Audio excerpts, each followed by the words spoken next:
Week 4 of the XFL is wrapped up. I'm your host, Brooke Kromer, here to uncover it all. Of course, I have to give you your weekly ratings update, and it's not all downhill. Ratings did decline. However, more viewers tuned in to the XFL late Saturday game on ABC than they did the NFL scouting combine that came on directly after, also on ABC. And the NFL is bleeding into the XFL a little bit this weekend. Saints defensive end Cameron Jordan will be guest reporting, where he will be interviewing athletes on the sideline during the Guardians and Renegades game on Fox this weekend. On to the Seattle Dragons versus the St. Louis Battlehawks. The Battlehawks actually took home this one 23-16, and their quarterback Jordan Ta'amu took home an honor of his own when he was crowned with XFL Star of the Week, and that is exactly what he was. He completed 20 of 27 passes for 264 yards and a touchdown, while also rushing for 63 yards. He leads the XFL with 1,062 total yards, and because of Jordan Ta'amu's threat with his legs, it opens up really a whole well-rounded offense, as well as the defense playing completely solid. They looked like the best in the league. This team proves week after week why they deserve that top spot in the league, which might also be the reason that they're opening the top zone in their dome. That's right, 30,000 fans showed up to their season home opener, and last week, nearly 30,000 showed up again. So they're going to open up 67,000 seats.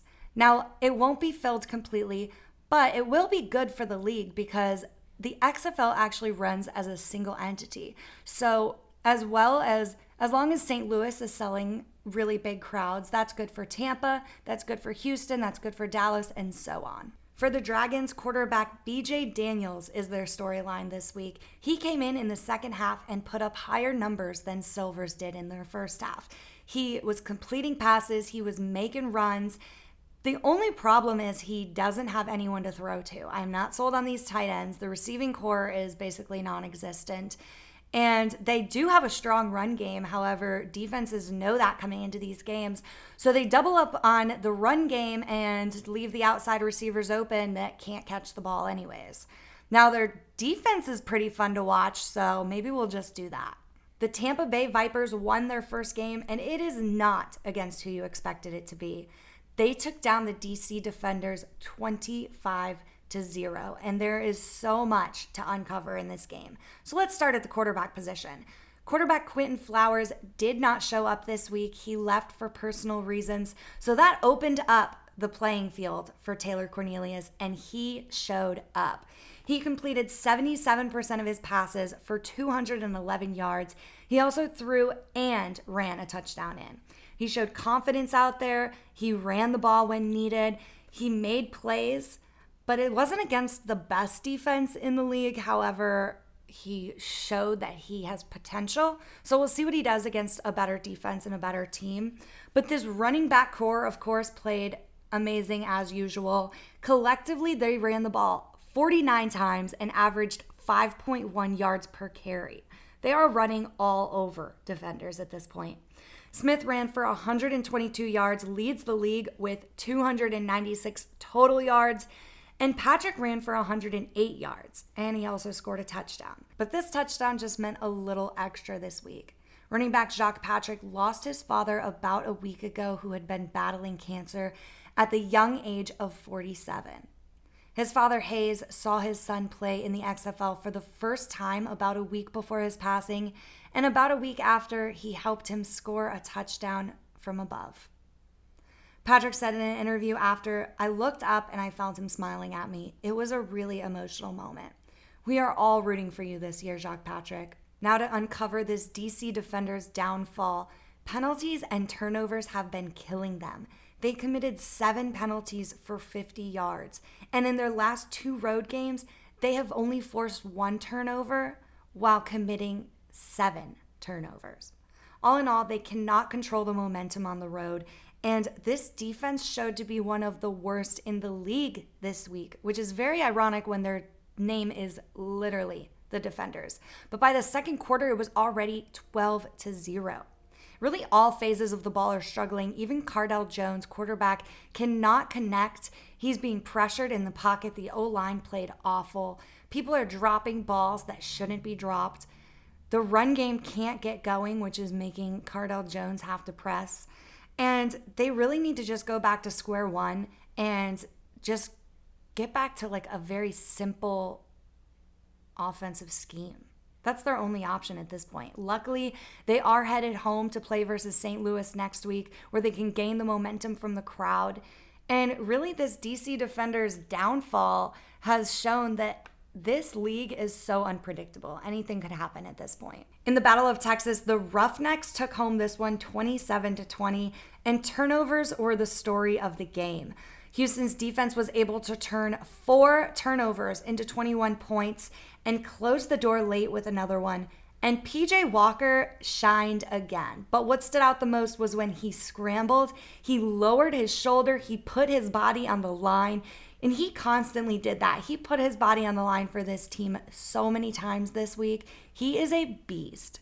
Houston now owns a 2-game lead for the number 1 seed in the West. Dallas, on the other hand, couldn't catch a break. Quarterback Landry Jones threw 3 interceptions in the first quarter alone before re-injuring his leg that he had originally injured the first week of training camp. It looked really bad on TV, but he is only expected to miss 2 weeks. And listen to this stat. In his time at OU, he threw 52 interceptions in his 53 games. And he threw 5 interceptions in his 5 NFL starts. So you think him being injured wouldn't hurt the team at all? Well, quarterback Philip Nelson, who filled in for him, isn't a great replacement either. He only completed 1 of 3 attempts this week. So Dallas will add another quarterback. In the XFL, if a quarterback incurs a short-term injury, a roster exemption is granted. So they can add a quarterback to its active roster. The offensive line improved drastically this week, and safety Kenny Robinson had a vicious strip sack for a touchdown. Really, this team, if they clean up their play and not have 5 turnovers in a game, could be unstoppable. Dallas offensive coordinator Hal Mumme took break a leg to a whole new level. Running back Cameron Artis-Payne collided with the offensive coordinator after a big run on the sideline, and it didn't affect Coach Mumme's game status. He continued to call plays throughout the rest of the game on the sideline. After the game, however, the team came out saying that next game Coach Mumme will be coaching from the booth. Mumme tweeted after the game, "I'm not soft, #air raid." I'm glad to see he's in good spirits with his broken leg. The Wildcats went home with a loss to the New York Guardians 17-14. After the loss, Coach Winston Moss had this to say.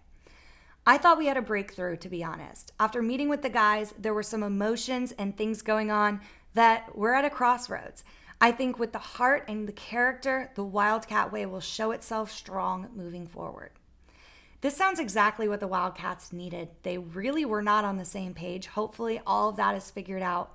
Now to this game. They missed field goals, they dropped passes, the run game was non-existent, and injuries are still hurting them. Nelson Spruce was out, however, Trey McBride came and showed once again that he is a dynamic player. And quarterback Josh Johnson, unbelievably, is the highest quarterback rating in the XFL at 106.6. The Guardians' quarterback position is being taken over by Luis Perez. He was able to keep them looking alive this week. They sustained drives. He took control of that huddle. At one point, there was a scuffle, and he grabbed his players, yelling at them to pay attention. That is exactly what you want out of your quarterback. Now, Mikhail McKay dropped a huge ball that should have been a touchdown, but lucky for the Guardians, they did enough to win this game. It's starting to seem like this league is really Houston, St. Louis, and then everyone else. Each team has at least shown a little bit of inconsistency, and now there is game film from 4 weeks of games.